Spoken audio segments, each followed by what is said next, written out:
हो कॉलेज पण आहे. हो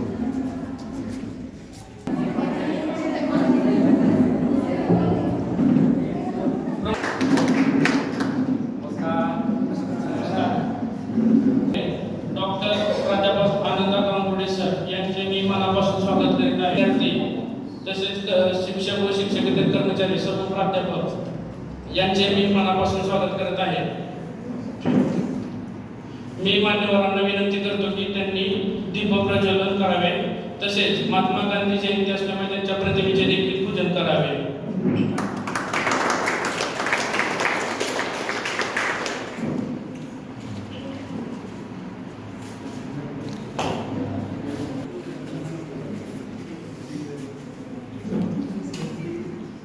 दीप लावूया श्रद्धेचा प्रकाश पसरेल सकारात्मक.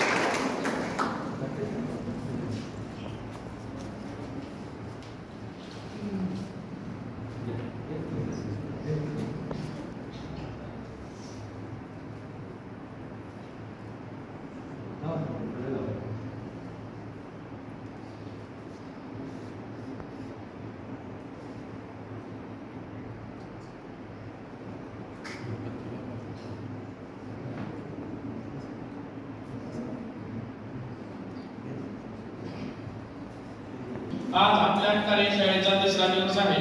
तरी आजचा युवक या विषयावर मार्गदर्शन करण्यासाठी विद्या प्रतिष्ठान महाविद्यालय बारामतीचे प्राध्यापक डॉक्टर आनंद नामदेव गांगुर्डे सर यांचे व्याख्यान आयोजित करण्यात आले आहे. तसेच मी प्राध्यापक चव्हाण सरांना विनंती करतो की त्यांनी गांगुर्डे सर यांचा सत्कार करावा.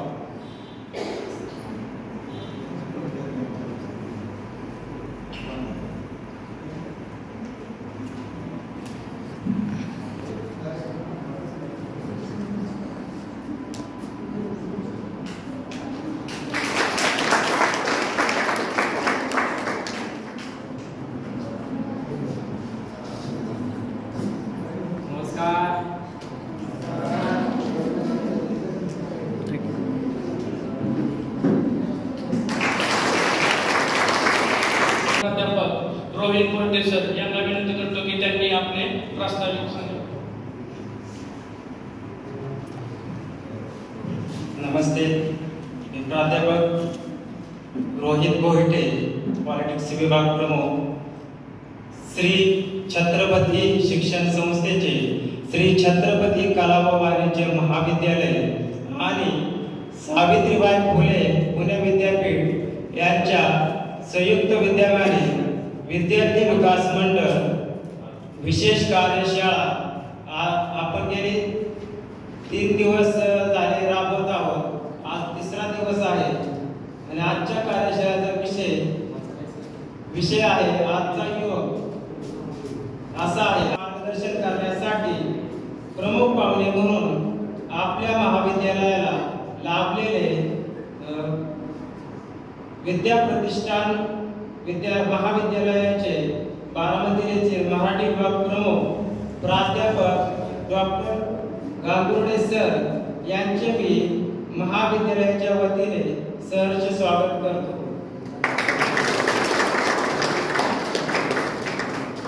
गांगुर्डे सरांचा या शैक्षणिक क्षेत्राचा जवळपास 26 वर्ष अनुभव असलेला दिसत आहे. सरांनी महानगरीय कादंबरीतील जीवन चित्रणावर PhD केलेले आहे. मी पुन्हा एकदा त्यांचं स्वागत करतो आणि पुढील सूत्रसंचालन गांगुर्डे सरांनी करावं अशी मी विनंती करतो.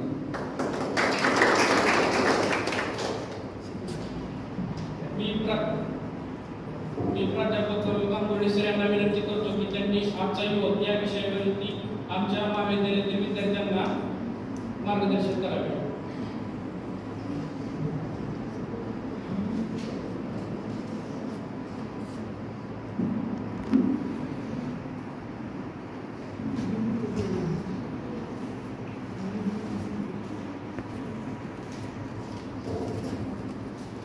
सन्माननीय व्यासपीठावर उपस्थित असलेले तुमच्या महाविद्यालयाचे प्राचार्य माने देशमुख सर, प्रतीक काळभोर सर, रोहित घोलटे सर, ज्यांनी सूत्रसंचालन केलं, तुषार बुरबुडे सर आणि या ठिकाणी उपस्थित असलेल्या सर्व युवा मित्र आणि मैत्रिणी, अतिशय मोकळं बसायचं आहे, मारून उठून बसायचं नाही, धरून आल्यासारखं बसायचं नाही, मनावर कुठलाही ताण तणाव न ठेवता, जास्त बोर करणार नाही तुम्हाला. माझा सगळा परिचय वाचल्यानंतर तुम्हाला असं वाटलं असेल की बाबा काहीतरी फार डोक्यावरून जाईल. शक्यतो माझं व्याख्यान डोक्यावरून जात नाही, ते डोक्याचं. आणि मी सांगितलेले हे जे विचार आहेत ते विचार आपण सगळ्या विद्यार्थ्यांनी डोक्यामध्ये घेऊन आपलं करिअर जर केलं तर करिअरची दिशा तुम्हाला नक्की सापडणार आहे. मित्रांनो, छत्रपती शिक्षण संस्थेचं हे छत्रपती कला व वाणिज्य महाविद्यालय आहे, भवानीनगर या ठिकाणी असणार. आणि इथं सुशील लिंबाळकर हा आमचा सुशील विद्यार्थी काम करतो आहे आणि त्याच्या निमंत्रणाचा मान राखून मी खरं तर आज आलेलो आहे. ते मी किती बिझी आहे वगैरे वगैरे, मला वेळ नाही, हे काय सगळं मी आता सांगत नाही. भरपूर वेळ असतो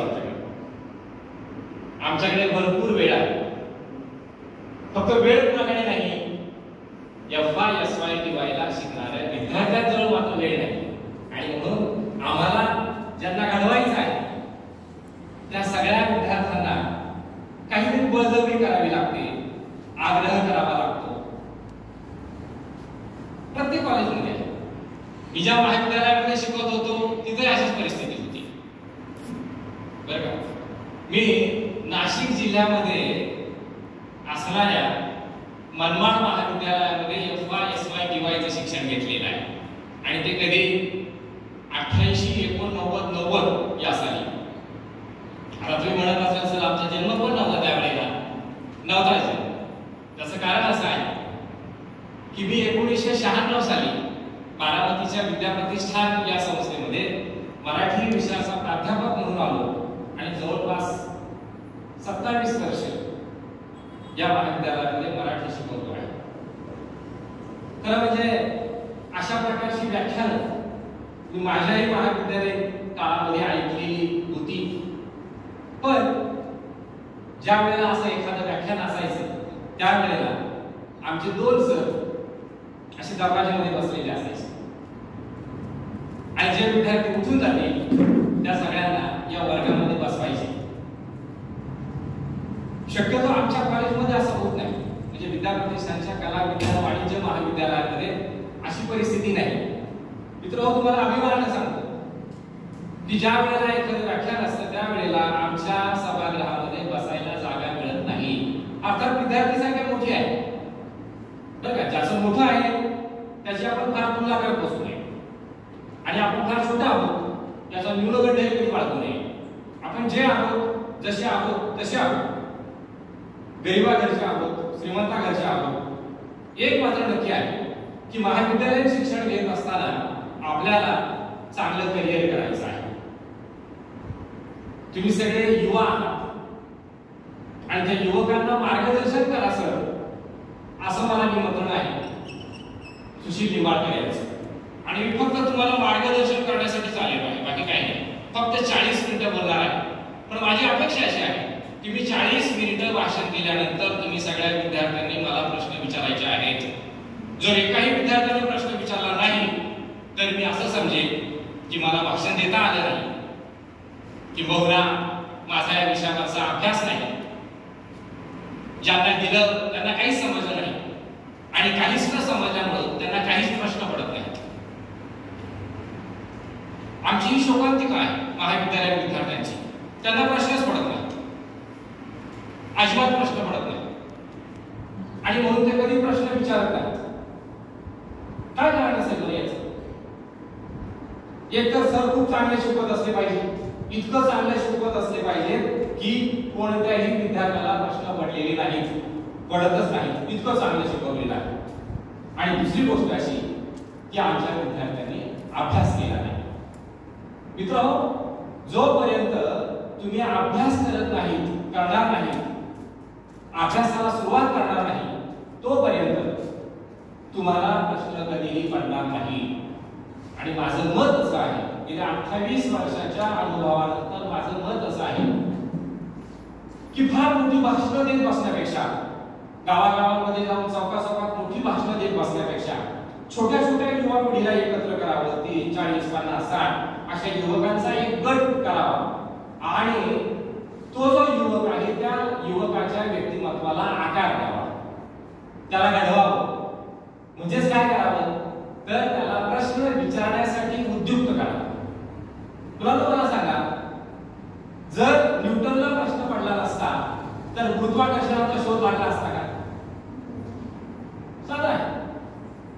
मी कुणाला उठवणार नाही, काळजी करू नका. शेवटी उठवेल मात्र, पण आधी नाही उठवणार. सगळं ऐकून घेतल्यानंतर मी तुम्हाला उठवणार आहे. माझा प्रश्न काय आहे की जर न्यूटनला प्रश्न पडला नसता तर गुरुत्वाकर्षणाचा शोध लागला नसता. मला सांगा, झाडावरून पडणारं फळ फक्त न्यूटनच बघितलं होतं का? त्याच्या आधी झाडावरून फळच पडत होती का? फक्त न्यूटन त्या झाडाखाली बसला, सफरचंदाच्या झाडाखाली झोपला काहीतरी, आणि त्याला दिसलं की सफरचंदाचं फळ हे जमिनीवर पडतं आहे. असं बघणारा न्यूटन हा पहिला माणूस होता का? तर नाही. त्याच्या आधी सुद्धा अनेक माणसांनी झाडावरची फळं जमिनीवर पडताना बघितलेली आहेत. पण हे फळ जमिनीवरच का पडतं असा प्रश्न इतर माणसांना पडला नाही, तो न्यूटनला पडला.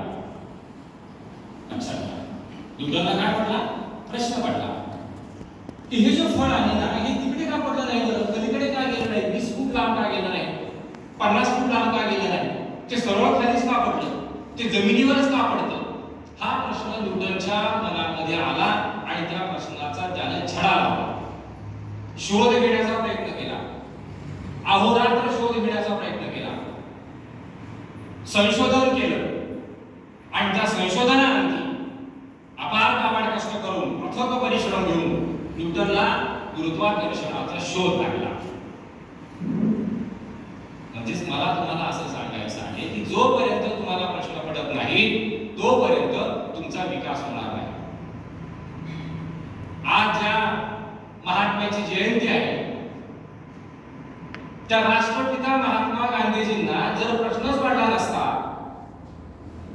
तर आपल्याला स्वातंत्र्य मिळालं नसतं. माझ्या देशावर इंग्रज का राज्य करत आहेत?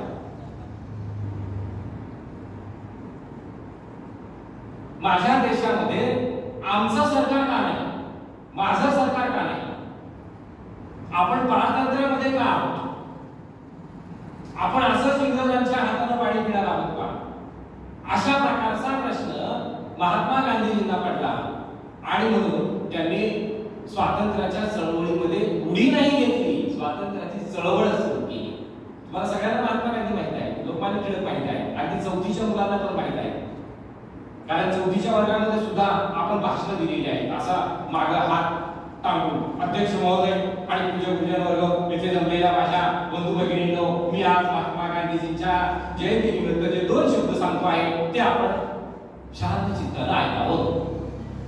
आणि मग जे त्यानं पाठ केलेलं असतं ते 35 मिनिटं तो मुलगा पाठांतर करून मोकळा होतो.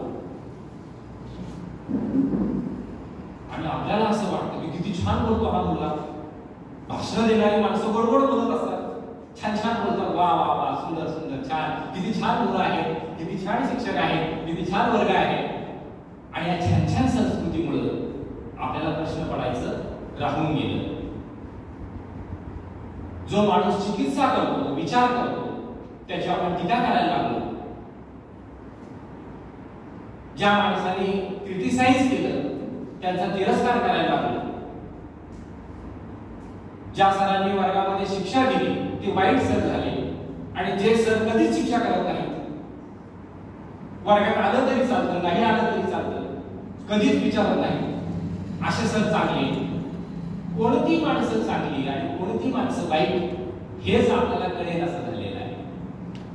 खरं तर आजच्या शिक्षण व्यवस्थेचं हे अपयश आहे, हे तुमचं अपयश नाही, आमचं अपयश आहे, शिक्षण संस्थांचं अपयश आहे, शिक्षकांचं अपयश आहे की आम्ही मनात प्रश्न पडणारा विद्यार्थी घडवला नाही.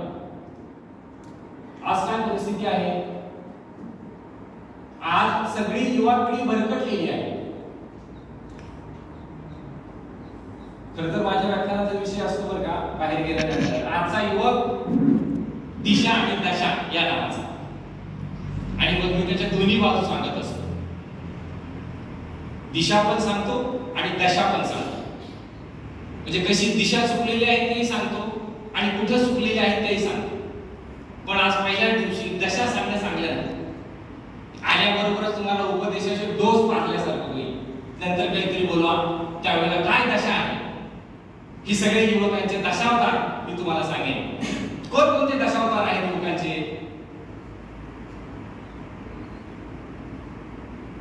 दहीहंडी आली की नाचायचं, पुढे गणपती आले की नाचायचं.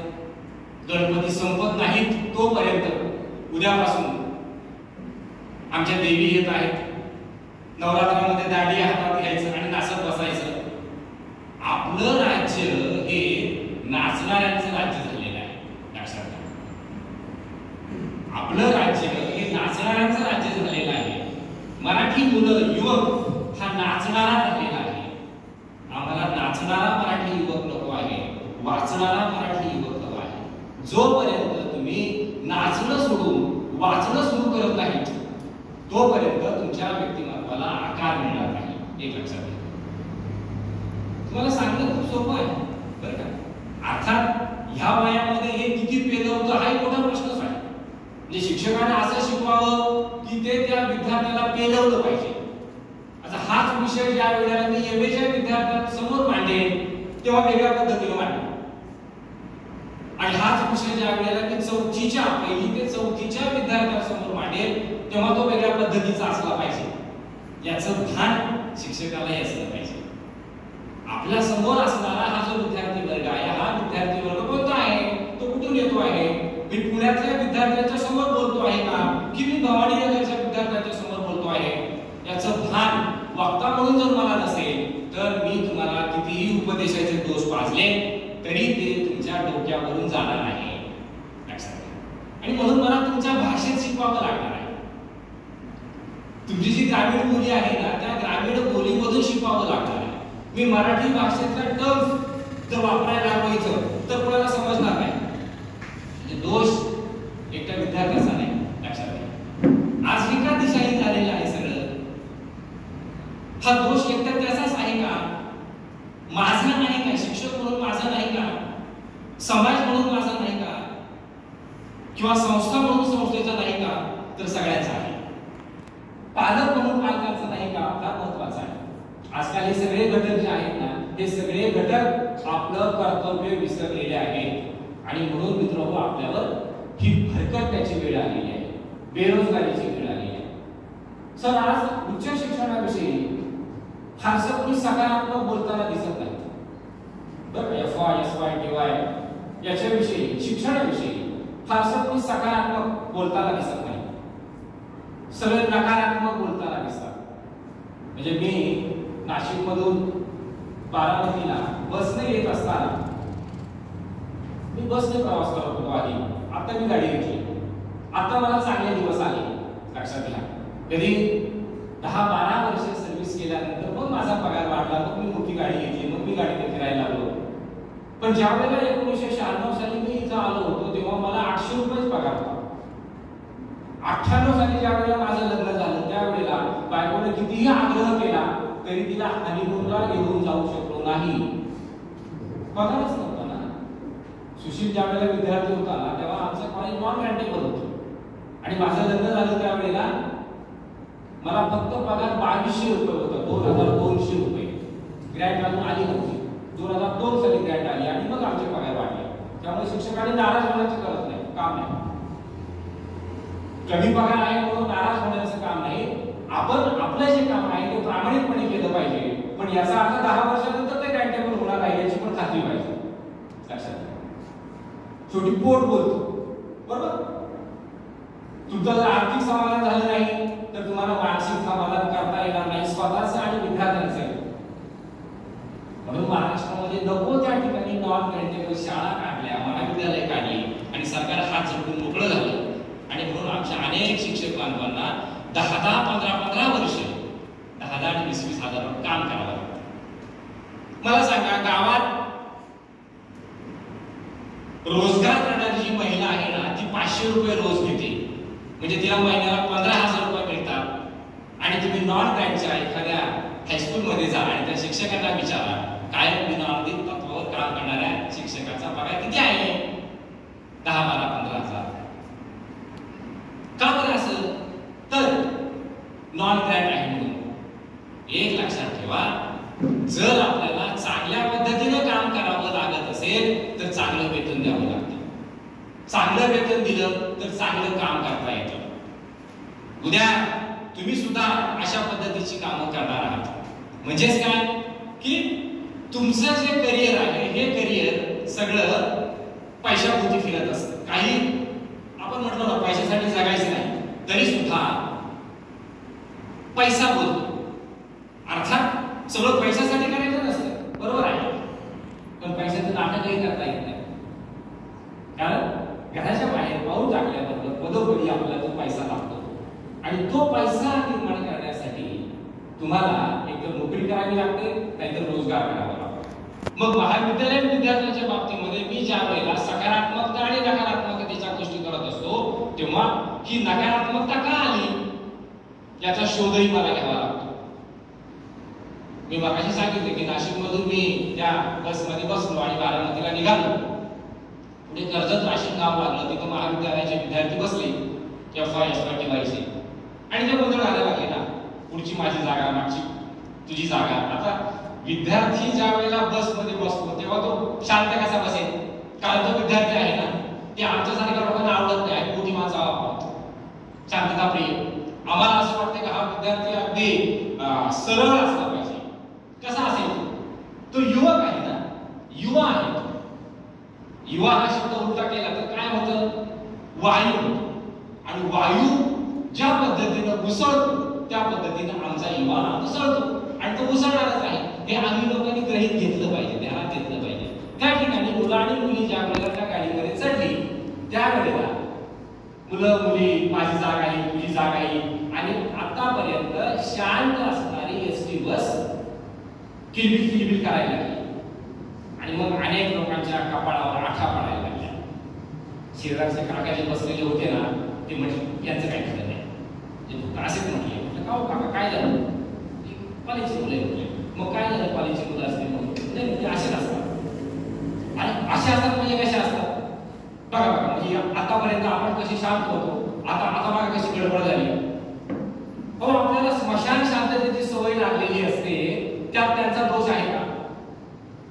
म्हणजेच काय की ही जी नकारात्मकता आहे, महाविद्यालयीन विद्यार्थी हा गडबड करणारा असतो, गोंधळ करणारा असतो, तो अशा पद्धतीनं लेक्चर बंक करतो, तो वाईट वर्तन करतो, तो मुलीकडे बघतो, झाडाखाली बसतो, काहीतरी लिहितो वगैरे वगैरे.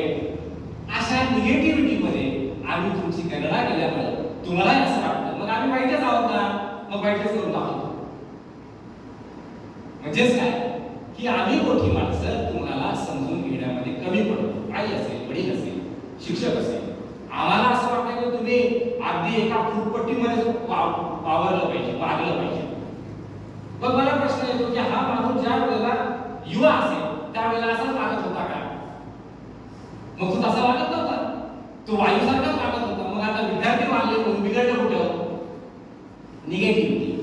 आणि ही निगेटिव्हिटी महाविद्यालयीन विद्यार्थ्यांकडे बघण्याची ही समाजाची, पालकांची आणि शिक्षकांची असणारी निगेटिव्हिटी जोपर्यंत आपण काढून टाकत नाही आणि त्यांच्या बाबतीमध्ये सकारात्मकता जोपर्यंत स्वीकारत नाही, तोपर्यंत हा जो युवा वर्ग आहे त्या युवा वर्गाच्या व्यक्तिमत्वाला पैलू पाडता येईल. लक्षात घ्या, मी युवकांच्या व्यक्तिमत्व विकासावर बोलणार आहे. आणि युवकांचा काय केलं म्हणजे युवकांच्या व्यक्तिमत्वाला पैलू पडू शकते सगळं सांगणार आहे. त्यामुळं काळजी करायचं काम नाही. 50 मिनिटं मी बोलणार आणि त्याच्यानंतर प्रश्न विचारणार आणि तुम्ही मला प्रश्न विचारायचे आहे. शक्य झालं मला आलं तर मी त्या प्रश्नाचं उत्तर देणार. मग ज्याला तुम्ही विद्यार्थी व्यक्तिमत्व विकास म्हणता तो कसा असतो? कसं ओळखायचं बरं व्यक्तिमत्व विकास झाला आहे? एखाद्या माणसाचा व्यक्तिमत्व विकास झाला हे ओळखायचं कसं? तर साधी गोष्ट आहे, मी मराठीचा प्राध्यापक आहे, त्यामुळे मी प्रत्येक संज्ञेची व्याख्या करतो, व्याख्या स्पष्ट करतो आणि ती व्याख्या स्पष्ट करून मुलांना पटवून सांगतो. म्हणजे ज्या पद्धतीने मी वर्गात शिकवतो की नाही त्याच पद्धतीने मी भाषण देणार आहे. मी काय फार मोठा वक्ता नाही, नितीन बाबुळे पाटलांसारखा एक तासभर धबा धबा धबा धबा पाणी पडल्यासारखं तो धबधबा व्हायचा. आणि ज्या वेळेला हा विद्यार्थी घराकडे येतो तेव्हा त्याला काहीच कळत नाही आपण काय ऐकलं. तिथं तो बरे टाळ्या वाजत होता, पण घरी गेल्यावर कळत नाही की बरं मी काय ऐकलं, तर काहीच नाही, आठवतच नाही. मग याला वक्तृत्व म्हणायचं का? तुमच्या वक्तृत्वामधून जर 4 विचार हे समोरचे श्रोते घरी घेऊन जात असतील आणि त्यातला एक विचार जर ते अंमलात आणत असतील तर त्याला म्हणायचं खरा वक्ता. आज मित्र हो, वक्त्यांनी बाजार मांडलेला आहे, कीर्तनकार लोकांनी सुद्धा बाजार मांडलेला आहे. 50,000 रुपये भरल्याशिवाय कीर्तनकार येणार नाही. वक्ते पण 10,000 20,000 रुपये आधी टाका म्हणतात आमच्या अकाउंटवर. शिवजयंतीचं व्याख्यान आहे का? बरं आहे. मग आता रतीब घातल्यासारखी व्याख्यान सुरू होता गावागावात, तरी पण गावं बदलली नाही, युवकांमध्ये परिवर्तनच झालं नाही, माणसंही बदलली नाही. एवढे सगळे कार्यक्रम आहेत, धार्मिक आहे, आध्यात्मिक आहे, शैक्षणिक आहे, एवढं सगळं आहे. मग गावामध्ये परिवर्तन का होत नाही? कारण आम्ही मराठी माणसं आहोत. आणि मराठी माणूस म्हणजे काय? माझ्या परीने मराठी माणसाची मी केलेली व्याख्या म्हणजे काय की जो कीर्तनाला कधी सुधारला नाही आणि तमाशाला कधी बिघडला नाही त्याला म्हणायचं मराठी माणूस. बघा नीट लक्षात ठेवायचं. एवढं सांगून मी लगेच पुढे जाणार नाही. कीर्तनाला जर सुधारला नाही आणि तमाशा पाहून जर बिघडला नाही त्याला मराठी माणूस म्हणायचं. म्हणजे काय? याचा अर्थ असा आहे की आमच्यावर काहीच परिणाम होत नाही. आम्ही इकडनं ऐकलं की इकडनं सोडून देतो, या बाजूने ऐकायचं या बाजूने सोडून द्यायचं. कानात आलेले शब्द मनापर्यंत झिरपतच नाही आणि त्याच्यामुळे आम्ही दिशाहीन झालेलो आहोत. नक्की दिशा आम्हाला सापडे कशी झालेली आहे. मग कुणीतरी एखादा माणूस येतो, वक्ता येतो कॉलेजमध्ये आणि तो तुम्हाला 2-4 दिशा सांगून जातो, वाचायला सांग, व्यक्तिमत्वाचा विकास करायला सांग आणि मग आपण त्या दिशेने प्रयत्न करायला हवा. मग आपण पेटतो. आम्ही आमच्या महाविद्यालयामध्ये 4 वर्षापूर्वी विश्वास नागरे पाटील यांना आणलं होतं. विश्वास नागरे पाटील सगळ्यांना माहित आहे, आयडिया आहे तुमची. त्यांचं कोणतं पुस्तक आहे? मोठ्याने सांगायचं नाही, ते विद्यार्थ्यांनी सांगायचं किंवा विद्यार्थ्यांना सांगायचं, शिक्षकांनी नाही. विश्वास नागरे पाटील यांच्या अत्यंत गाजलेल्या आत्मकथनाचं नाव काय आहे?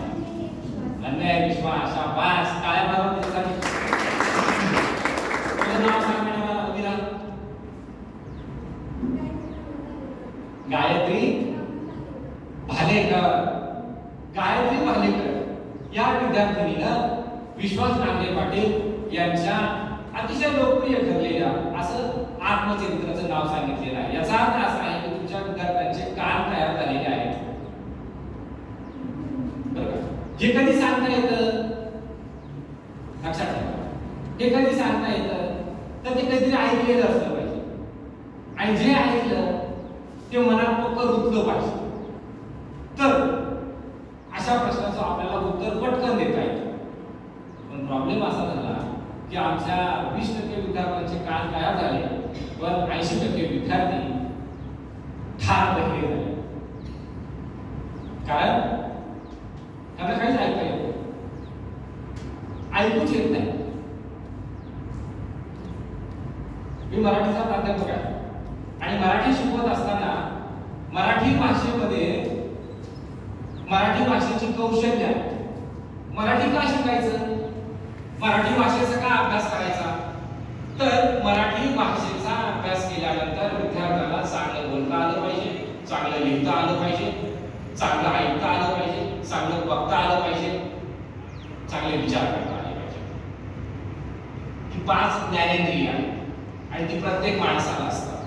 ज्याला ज्याला आपण माणूस म्हणतो त्या प्रत्येकालाही ज्ञानेंद्रिय असतात. ज्ञानेंद्रिय म्हणजे काय की ज्या इंद्रियांच्या माध्यमातून आपल्याला ज्ञान संपादन करता येतं त्या इंद्रियांना आपण ज्ञानेंद्रिय असं म्हणतो. ती पंचेंद्रिय पण आहे आणि 10-11 पासून ती आपल्याला शिकवलेली आहे. आपण ती पाठ केलेली आहे. पटकन आपण उत्तर सांगतो.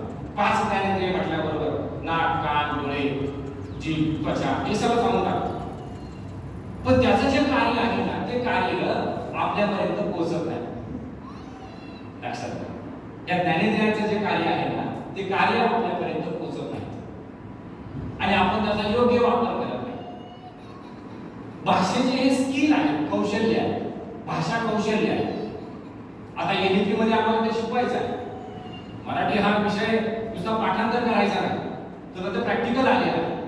म्हणजे आमच्या विद्यार्थ्यांना चांगलं बोलता आलं पाहिजे, चांगलं लिहिता आलं पाहिजे, चांगलं ऐकता आलं पाहिजे, नवे चांगलं बघता पण आलं पाहिजे.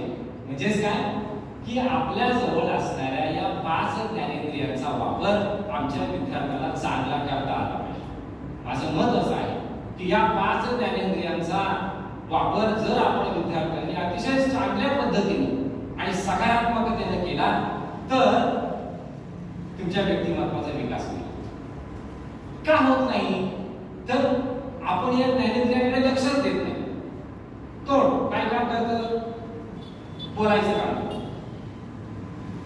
खायचं पण काम करतं. आणि खायचं सोडा, खायला काय प्रत्येक खात असतं. पण आपण मुखाच्या माध्यमातून बोलतो.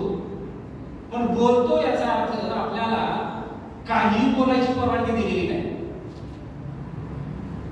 बोलताना सुद्धा काय बोलायचं, कुठं बोलायचं, किती बोलायचं, कसं बोलायचं हे मला ज्ञान असलं पाहिजे. मी वक्ता आहे, मी शिक्षक आहे ना, मग मला काय भाषण करायचं आहे हे माहिती असलं पाहिजे. कोणते शब्द माझ्या मुखातून बाहेर पडले ते कळलं पाहिजे. मी कुठं बोलायचं ते मला कळलं पाहिजे. छत्रपती महाविद्यालयाच्या या सभागृहामध्ये जर मी बोललो तर तुम्ही सगळे विद्यार्थी माझं ऐकून घेणार.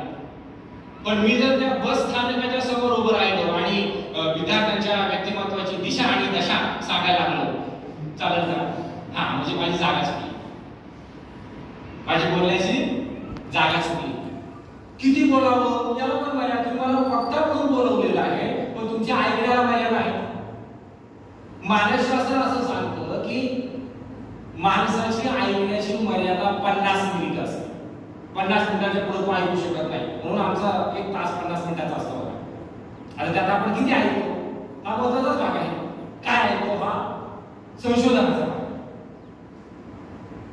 म्हणजेच काय की वक्त्यानं काय बोलावं, कुठं बोलावं, किती बोलावं, कसं बोलावं याचं भान वक्त्याला असलं पाहिजे.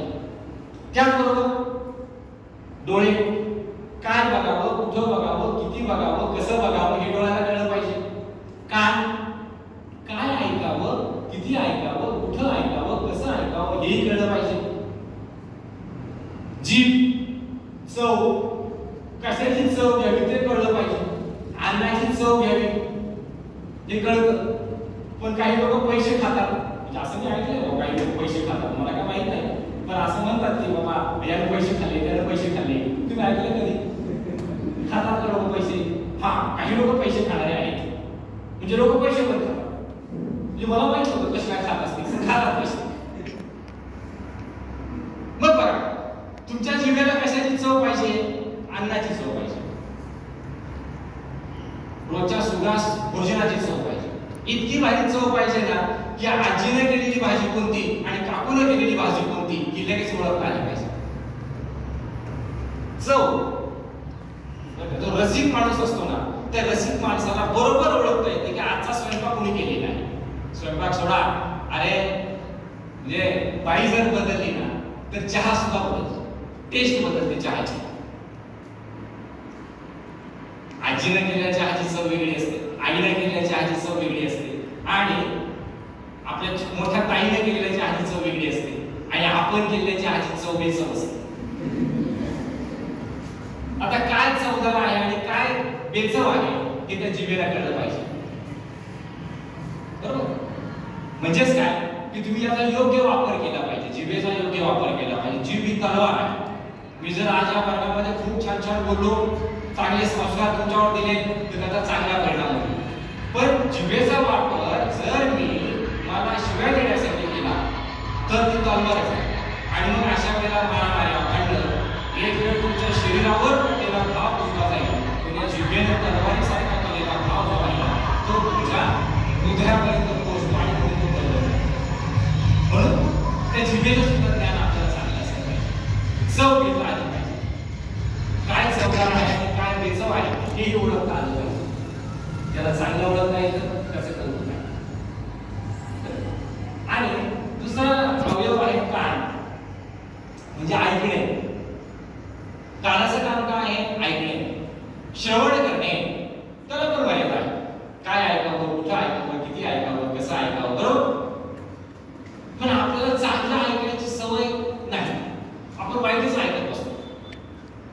समजा मी सायकलवर निघालो बारामतीमधून, माझ्या महाविद्यालयात एफआयचा विद्यार्थी आहे, त्या सायकलवर निघालो बारामतीकडे निघालो आणि पुढे पेन्सिल चौक आला. त्या पेन्सिल चौकाच्या शेजारी शिवजयंतीच्या निमित्तानं जर चांगलं भाषण चालू असेल तर मी सायकल उभी करून ऐकत नाही. पण पुढच्या 2 चौकामध्ये गेल्यानंतर एक नळ असतो आणि नळावर भांडण असतं. 2 मावशा एकमेकांच्या झिंज्या उभ्या असतात, बकेट डोक्यात घालत असतात.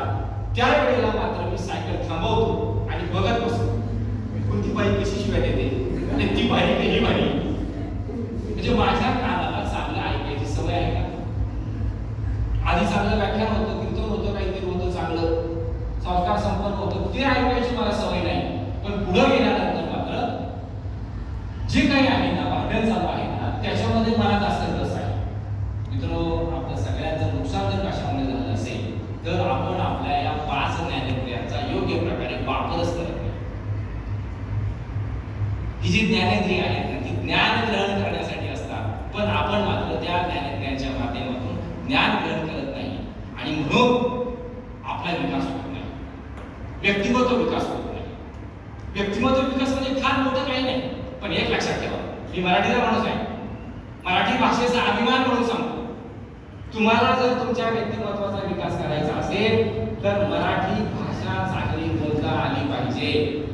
स्पेशल विषय कुठलाही राहतो, इतिहास, भूगोल, राज्यशास्त्र, कुठलाही राहतो, पण तुम्हाला मराठी चांगलं बोलता आलं पाहिजे आणि मराठी चांगलं लिहिता आलं पाहिजे. कारण भाषा नावाचा जो प्रकार आहे ना, त्या भाषेवर जर तुम्ही प्रभुत्व मिळवलं तर समोर 1000 लोकांचा मॉब जरी असला ना, तो कानात प्राण आणून ऐकत बसतो. ऐकणारी लोक पण आहेत आपल्याकडे, चांगले ऐकणारी पण आहेत. आचार्य शिवाजीराव भोसले ज्या वेळेला व्याख्यान द्यायचे तेव्हा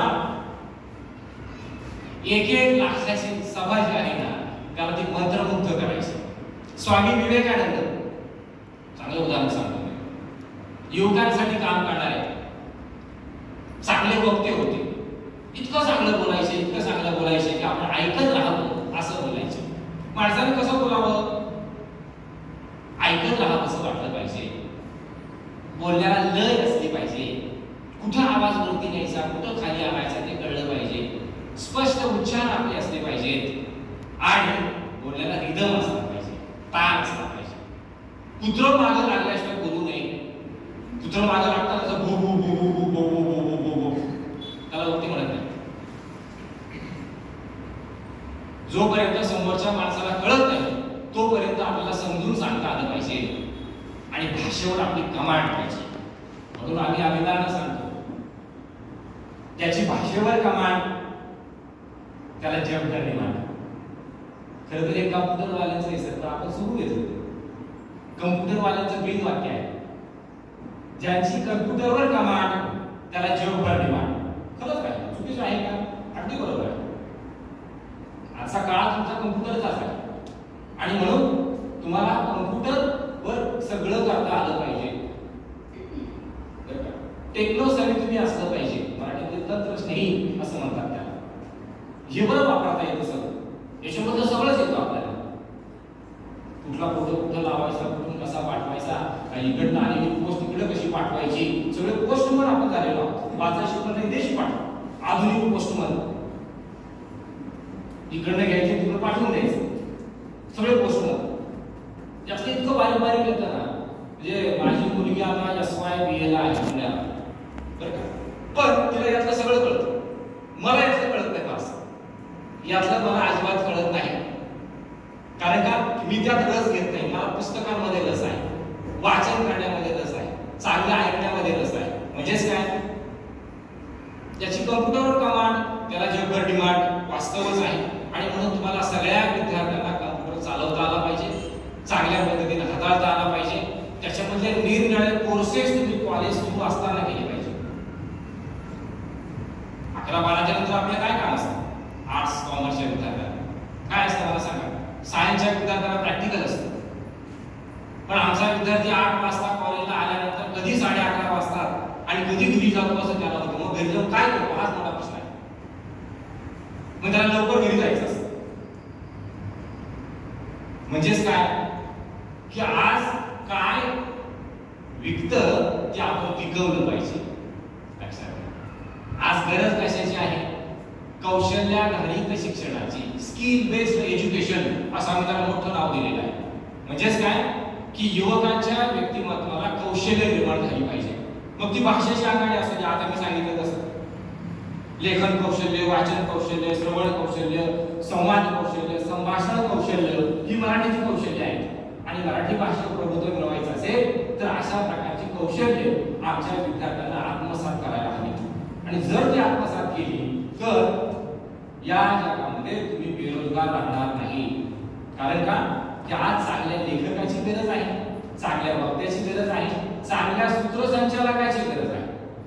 ज्याला चांगलं बोलता येतं, ज्याच्याकडे चांगली भाषा आहे, ज्याच्या बोलण्याला रिदम आहे, ज्याचा कोमल स्वर आहे, अशी विद्यार्थिनी, असा विद्यार्थी, निवेदक, निवेदिका म्हणून चांगलं काम करू शकतो. ही स्किल आपल्याला आलं पाहिजे. चांगली जाहिरात तयार करता आली पाहिजे, चांगली बातमी तयार करता आली पाहिजे. भाषेची आहे ना तुम्ही, मग या सगळ्या गोष्टी तुम्हाला आल्या पाहिजे. आणि त्याच्यासाठी मग आम्ही आमच्या सोयीसाठी म्हणतो की ज्याची भाषेवर कमांड त्याला जग मिळणार. एकदा तुम्ही भाषेवर कमांड मिळवा, याचा अर्थ फक्त मराठी भाषेवरच का? अजिबात नाही. मी मराठीचा आहे किंवा महाराष्ट्राचा आहे याचा अर्थ मी फक्त माझ्याच भाषेवर प्रेम करावं असं नाही. मित्रांनो, प्रेम अत्यंत पवित्र संकल्पना आहे. डोक्यातून काढून टाका ते सगळं निगेटिव्हिटी काय असेल. सैराट वगैरे काहीतरी डोक्यात असतं आपल्या. सैराट खूप चांगला चित्रपट आहे. सैराट या चित्रपटाचा मराठीमध्ये फार चांगला व्यवसाय केलेला आहे. पण आपण चुकीचं घेतलं त्या चित्रपटावर. जे घ्यायला पाहिजे होतं ना ते घेतलं नाही, आणि जे नको घ्यायला पाहिजे ते आपण घेतलं. प्रेम करणं वाईट नाहीच. कारण का तुम्ही माणूस आहे. मला झाडावर प्रेम करता येतं, मला आईवर प्रेम करता येतं, मला माझ्या पुस्तकांवर प्रेम करता येतं, मला माझ्या सहकार्यावर प्रेम करता येतं, मला माझ्या होणाऱ्या बायकोवर प्रेम करता येतं. आणि शक्य झालं तर एखाद्या वर्गाची मुलगी जर पटली, आवडली तर तिच्यावर प्रेम करता येतं. पण कधी जर तिची संमती असेल तर. पण आज काय झालंय, तू हा कर या ना कर, तू हे मेरी किरण. आणि म्हणून आपण प्रेमाला बदनाम केलं. दोन विद्यार्थी, म्हणजे एक विद्यार्थी आणि विद्यार्थिनी ज्या वेळेला झाडाखाली बसतात रोज, लगेच आपण त्यांच्याकडे वाकून वाकून बघायला लागतो. काल पण बसले होते, आज पण बसले. एक किस्सा आमच्या कॉलेजमध्ये भरपूर झाडं आहेत. झाडांमध्येच पाणी आहे. व्हायचं काय, FYBA वर्गामध्ये आलेले विद्यार्थी जरा अनमॅच्युअर्ड असतात, नवीन नवीन आलेले असतात. कॉलेजमध्ये आलेले असतात त्यामुळे ते असे भरपूर बिलबिल सगळे फिरत असतात. कॅन्टीनला जा, झाडाखाली जा, अमुक कर तमुक कर. आणि एक विद्यार्थी आणि विद्यार्थिनी तिसरा तास संपल्यानंतर 20 मिनिटाची सुट्टी असते. त्या सुट्टीमध्ये रोज खिडकीच्या शेजारी असणारे जे झाड होतं ना, त्या झाडाखाली ते बसायचे. आणि ते बसल्यानंतर अनेक मुलांना मग शंका यायला लागल्या. कारण आम्ही शंकेखोरच आहोत, लगेच शंका घ्यायला लागतो. आणि मग एका सरांना सांगितलं, सर ते बघा ते रोज बसतात बघा. सर कोण म्हटलं, कुठल्या वर्गात? बरं धरतो ना. त्या दोघांनाही धरलं, पकडलं, प्राचार्याच्या कॅबिनमध्ये उभं केलं. म्हटलं आमचा काय दोष आहे, काय चुकलं, आम्ही काहीच नाही केलंच नाही, कोणाला बोललो पण नाही, आम्ही कोणाला मारलं पण नाही. थांबा, आम्ही त्याला टाकायला बसले होतो. थांबा, प्राचार्यांमध्ये प्राध्यापकांमध्ये हा फरक असतो. प्राध्यापक हा उतावळा प्राणी असतो. प्राचार्य जरा धीर गंभीर अनुभवी. थांबा, मला बोलून देते त्यांच्याशी. वर्गातले जे 2 विद्यार्थी आहेत, विद्यार्थिनी आणि विद्यार्थी, ते सांगायला सर आम्ही काहीच नाही केलं. आणि मग ते सर म्हणाले ते त्या झाडाखाली बसलेले होते, असं मुलांची कंप्लेंट आलेली सर, पण केलं काय नाही, ते केलं गेलं काय नाही, पण झाडाखाली बसले. मग काय करायची वाट बघत होते का? आणि त्यानंतर त्या दोघांनी काय सांगितलं मित्रांनो, सर आम्ही दोघंही सख्खे चुलत भाऊ बहिणी आहोत, आम्ही कुठल्या तरी गावावरून येतो, पहाटे 5 वाजता उठतो. रावणगाव नावाचं गाव आहे, तुम्ही जर ऐकलं असेल तरी, त्या खडकी रावणगाव भिवंच्या इकडे पहाटे 5 वाजता उठतो. आमचं एकत्र कुटुंब आहे, आम्ही एकत्र डबा आणतो आणि 3ऱ्या तासानंतर आम्ही एकत्र तिथं डबा खातो. माझे लोक यांचं काय चुकलं सर, म्हणजे थांबा त्या विद्यार्थ्याला करून लावतो आणि ते प्राध्यापक माझे गेले, ते परत आले. मला सांगायचं काय तुम्हाला, त्या विद्यार्थ्याची चूक नाही, बघणाऱ्याची चूक आहे. आपल्या नजरा चांगल्या नाही, आपण दुसऱ्याकडे बघताना त्याच नजरेनं बघतो. काय जी आपली घाण नजर असते ना, आणि विकृत नजर, त्या विकृत नजरेनं बघत जातो. आणि अशा वेळेला त्या मुलाला आणि मुलीला जर असा प्रसंग आला तर त्याच्या संवेदनशील मनावर परिणाम होतो. याचं भानच आपल्याला राहतं, बाल मानसिकतेवर परिणाम होतो. आणि मग ही मुलं मुलींचा तिरस्कार करायला लागतात, मुली मुलांचा तिरस्कार करायला लागतात. हा मुलगा वाईटच आहे, त्याच्याशी बोलायचं नाही. आपल्याकडे वाईट प्रथा असते काय, एका गावातले 2 मुलगा आणि मुलगी जर असेल तर कॉलेजमध्ये बोलायचं नाही, अजिबात बोलायचं नाही. का, कुणीतरी बघितल्यानंतर घरी सांगितलं काय होईल, बाप कॉलेज बंद करेल. असली बापाची पण अवस्था, समाजाची पण अवस्था. आपण सगळे विकृत होत चाललेलो आहोत, समाज विकृत होत चाललेला आहे. पालकही समजून घेण्याच्या मूडमध्ये नाही. त्याला कुणीतरी जाऊन सांगते की असं असं आहे, तुझी मुलगी एका मुलाबरोबर बोलत होती. शेवटी बाप आहे हो की नाही, बाप आहे ना, त्या बापाला काळजी वाटते आणि मग लगेच एसवायच्या वर्गामध्ये चांगलं स्थळ बघतो आणि लग्न करून मोकळा होतो. चांगल्या विद्यार्थिनीच्या शिक्षणाचा खेळ खंडोबा, अशी अनेक उदाहरणं मी बघितलेली आहेत. म्हणजे आधी माझं मत असं आहे की आधी आपल्या पालकांना ही व्याख्या सांगण्याची गरज आहे की बाबांनो, जे कानावर येतं ते सगळं खरं नसतं. म्हणून आमच्या जुन्या माणसाने सांगितलेलं आहे आम्हाला, कान आणि डोळे याच्यात 4 बोटाचं अंतर असतं. कानावर जे आलं त्याच्यावर विश्वास ठेवायचा नसतो, डोळ्याने जे बघितलं त्याच्यावरही विश्वास ठेवायचा असतो. पण आपले डोळे म्हणजे दृष्टी सुद्धा परिपक्व असायला हवी आणि कानही परिपक्व असायला हवी. नवे नवे नाक सुद्धा, घ्राणेंद्रिय असं त्याला म्हणतात, नाक सुद्धा संवेदनशील असायला. आणि त्यांना वासच येत नाही. कशाचा वास येत नाही, इतकी घाण झाली आजूबाजूला, पण कुठलाच वास येत नाही. राजकारणाची, समाजकारणाची, सगळं का ते नाक विसरलं हो. कोविड मध्ये ज्या पद्धतीने चव कळत नव्हती बघा, वास कळत नव्हता, सगळ्यांना कोविड झालं सर. आणि नाक इतकं संवेदनशील पाहिजे की तुम्ही दारात पाऊल ठेवल्याबरोबर अगं आई गॅस लीक आहे या आईला सांगता आलं पाहिजे, किंवा घरातली कॉपरची वायर जळते आहे, बघ जरा काहीतरी झालंय. याला म्हणायची संवेदनशीलता. तुम्ही ज्ञानेंद्रियांचा वापर कसा करा, तर जोपर्यंत तुम्ही संवेदनशील होत नाही तोपर्यंत या ज्ञानेंद्रियांचा वापर तुम्हाला चांगला करता येणार नाही. आणि मग ही संवेदनशीलता आपल्या अंगी यावी लागते, हळवेपणा आपल्या अंगी यावा लागतो. नाहीतर त्वचा नावाची जी गोष्ट आहे ना, त्याला भिंत लागली काय आणि म्हैस लागली काय काही कळत नाही. म्हशीचा स्पर्श कळत नाही आणि भिंतीचा स्पर्श कळत नाही, गाईचा पण स्पर्श कळत नाही. आणि स्पर्श ज्ञान असं पाहिजे की दुपारी ज्या वेळेला तुम्ही घरी जाता 4 वाजता 5 वाजता, तेव्हा तुम्ही घरी गेल्याबरोबर तुमच्या पायामध्ये मांजर घुटमळत, तुमचं लक्ष जरी नसलं तरी मांजराचा स्पर्श आपल्याला ओळखता आला पाहिजे. याला म्हणायचं संवेदनशीलता. आणि ही सगळी संवेदनशीलता जर या ज्ञानेंद्रियाच्या माध्यमातून तुम्ही आत्मसात केली तर तुमच्या व्यक्तिमत्वाचा नक्की विकास झाल्याशिवाय राहणार नाही. यासाठी तुम्हाला एका पुस्तकाचे नाव सांगतो, अवश्य वाचा. आमचे गुरुवर्य आहेत डॉक्टर आनंद यादव यांचं स्पर्श कमळे या नावाचं पुस्तक आहे. खूप चांगलं, खूप चांगलं, प्रत्येकानं वाचावं असं नाही, फक्त स्पर्शावर राहायचं बरं का. स्पर्शाचे वेगवेगळे प्रकार सांगितलेले आहेत. घराचा स्पर्श, बाहेरचा स्पर्श, भिंतीचा स्पर्श, बोर्डचा स्पर्श, मित्राचा स्पर्श, मैत्रिणीचा स्पर्श, बायकोचा स्पर्श. वाचण्यासारखंच आहे, आत्मसात करण्यासारखंच आहे. आणि ज्यावेळेला आपण हे आत्मसात करतो तेव्हा नक्कीच आपल्याला आनंद झाल्याशिवाय राहत नाही.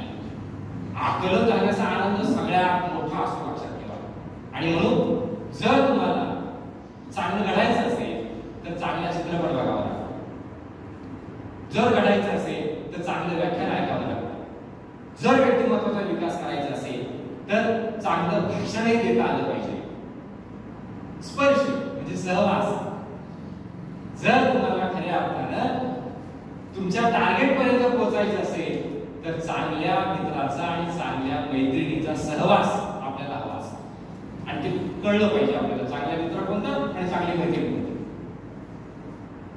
आपण कुणाच्या सहवासामध्ये आहोत हे जोपर्यंत आपल्याला कळत नाही तोपर्यंत आपण वाईट मुलांच्या संगतीमध्ये राहतो आणि वाईट मुलांचे संस्कार आपल्यावर होतात, नकळत होऊन जातात. म्हणून आपला मित्र चांगला असला पाहिजे, आपली मैत्रीण चांगली असली पाहिजे, आपण चांगल्या मुलांच्या सहवासामध्ये राहिलं पाहिजे. अन्यथा 12वी पर्यंत चांगला असणारा मुलगा एफ-वायच्या वर्गामध्ये आला की बिघडतो. त्याची गाडी ट्रॅक करून सरकते, सरकते. 11वी 12वी एफ-वाय हे वय असं आहे, मानसशास्त्रीय दृष्ट्या अत्यंत घातक वय आहे. ह्या वयामध्ये जर तुम्हाला चांगल्या मुलांचा, चांगल्या मुलींचा, चांगल्या शिक्षकांचा सहवास मिळाला नाही, वाईट माणसाच्या सहवासामध्ये जर तुम्ही गेला तर मग मात्र तुमचं वाईट झाल्याशिवाय राहणार. आज काय परिस्थिती आहे, कुठल्या तरी कॉलेजला गोळीबार झाला, परवा टीसी कॉलेजवर ची घटना जर वाचली तर अंगावर काटा येतो. वाचली असेल सकाळला तुम्ही. टीसी कॉलेजमध्ये 11वी 12वीच्या 2-3 विद्यार्थ्यांनी एकमेकांवर हिंसक हल्ला केला. 12वीची मुलं, अल्पवयीन मुलं असं आपण त्यांना म्हणतो. ती घटना बघितल्यानंतर अंगावर काटा उभा राहतो आणि आपण कुठे चाललेलो आहोत असा प्रश्न पडतो. शिक्षक म्हणून लाज वाटावी अशा पद्धतीचे हे वर्तन, हिंसकपणा जेव्हा बघतो तेव्हा कुणाला घडवायचं आहे आम्हाला? आम्ही कोणत्या विद्यार्थ्यांना घडवणार आहोत? त्याला घडायचंच नाही का? मग जर आपल्याला चांगल्या विद्यार्थ्यांना घडवायचं असेल तर आपल्या समोर चांगले विद्यार्थी सुद्धा पाहिजे. मला चांगलं भाषण देता येतं कधी? जर माझं भाषण ऐकून घेणारे मुलं असतील तर. शिक्षकाला चांगलं शिकवायचं असतं, पण कधी जर विद्यार्थी वर्गात बसले तर. काय परिस्थिती आहे आज आपल्या वर्गातली? उच्च शिक्षणाची दारुण अवस्था झालेली आहे. शिक्षण व्यवस्था, शिक्षण संस्था ह्या ज्या आहेत ना, याचं मार्केटिंग व्हायला लागलेलं आहे. 11वी 12वी सायन्सला आमच्याकडे ग्रँड टेबलला 2000 रुपये फी असते. पालक ऍडमिशन घेत नाही, पण आमच्या शेजारी क्लासेस आहेत बरं का, खासगी क्लासेस, तिथं 4 लाख फी असते 11वी 12वी सायन्स. मग पालक विचार करतो 2 लाख म्हणजे काय चांगलं शिक्षण आहे, 2000 म्हणजे वाईट शिक्षण, 4 लाख म्हणजे चांगलं शिक्षण. म्हणजे आपला दर्जा कशावर? किमतीवर. इथंच आपण फसतो. जास्त किमतीची वस्तू असते की ती दर्जादार असते, भारी असते, असा आपला ग्रह नव्हे, दुराग्रह. मी जर समजा हा मोबाईल 1500 रुपयाचा वापरला तर माझी लगेच प्रतिष्ठा कमी होती. कॉलेजमधून जाताना पटनाचा मोबाईल असेल माझा आणि हा सर आलो मी आता येतो बरं का चहा प्यायला असं जर म्हटलो आणि आमच्या दोनच्या मुलांनी बघितले की सर पटनाचा मोबाईल वापरतात राव 1500 काय ठरले म्हणजे माझी प्रतिष्ठा कशावर आहे? माझ्याकडचा मोबाईल किती महागडा आहे त्याच्यावर. आयफोन शायनिंग मारण्यासाठी इथं अँड्रॉइडचं चित्र असतं आणि मग अशी शायनिंग मारत आपण जातो. हल्ली तर काय शायनिंग मारतात लोक, गाडीवरून शायनिंग मारतात.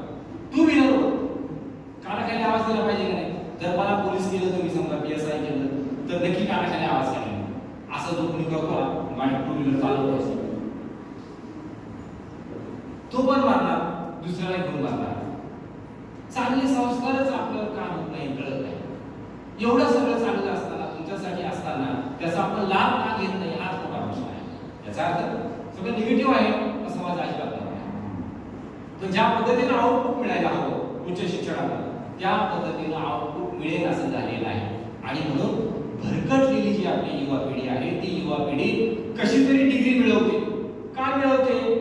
आम्हाला सांगितलेलंच आहे नापास करायचं नाही कोणाला. मग आम्ही कोणालाच नापास करत नाही. FYPच्या वर्गामध्ये सर 300 विद्यार्थी आहेत, त्यातल्या किमान 50 विद्यार्थ्याला नीट वाचता पण येत नाही आणि नीट लिहिता पण येत नाही. मराठी मातृभाषा, मग त्याला 10वी पास मी केलं असेल तर माझ्यासमोर मोठा प्रश्न होतो. त्याला 12वी कोणी पास केला? त्याला काहीच लिहिता येत नाही, नंबर लिहिता येत नाही. 3417 इंग्रजीत पण लिहिता येत नाही आणि मराठीत लिहिता येत नाही. अरे काय आपलं शिक्षण कशासाठी? मग आपण एवढा मोठा शिक्षणावर खर्च करतोय. ज्यांनी शिक्षणासाठी अहोरात्र काबाड कष्ट घेतले त्यांचं काय? ज्या कर्मवीर बाबा पाटलांनी पायाला भिंगरी लावली आणि महाराष्ट्राच्या कानाकोपऱ्यापर्यंत पोहोचले आणि रयत शिक्षण संस्थेची स्थापना केली. त्यांनी रयत शिक्षण संस्था महाराष्ट्रातल्या कानाकोपऱ्यापर्यंत पोहोचवली, म्हणून आमच्यासारखी माणसं शिकू शकली. मी खेड्यातलाच आहे, ग्रामीण भागातला आहे. 1200 वस्तीचं माझं गाव आहे. अजूनही माझ्या गावात एसटी येत नाही. तुम्ही भाग्यवान आहात, बारामतीला राहताय. अतिशय चांगल्या सोयी सुविधा संपन्न अशी शाळा महाविद्यालय तुम्हाला मिळालेली आहे. तुमच्या तालुक्यामध्ये एकही शाळा पत्र्याची नाही. अशी दादाने जाहीर केलं होतं की पत्र्याची शाळा दाखवा, 10,000 रुपये मिळवा. एकही शाळा पत्र्याची नाही. सगळ्या शाळा ज्या आहेत ना, ज्या सगळ्या शाळा चांगल्या पद्धतीच्या बनवलेल्या आहेत. पत्र्याची याचा अर्थ लगेच आजूबाजूला बघायला सुरुवात करणार. सोयी सुविधा संपन्न आहे. तुम्ही आमच्या तालुक्यामध्ये जर आलात, उत्तर महाराष्ट्रामध्ये, माझ्या गावची मुलांची जी शाळा आहे ना, 8वी 9वी 10वी, गाव 1200 वस्तीच आहे. ग्रँटेबल आहे काय मित्रांसाठी, पण लोकांची मानसिकताच नाही.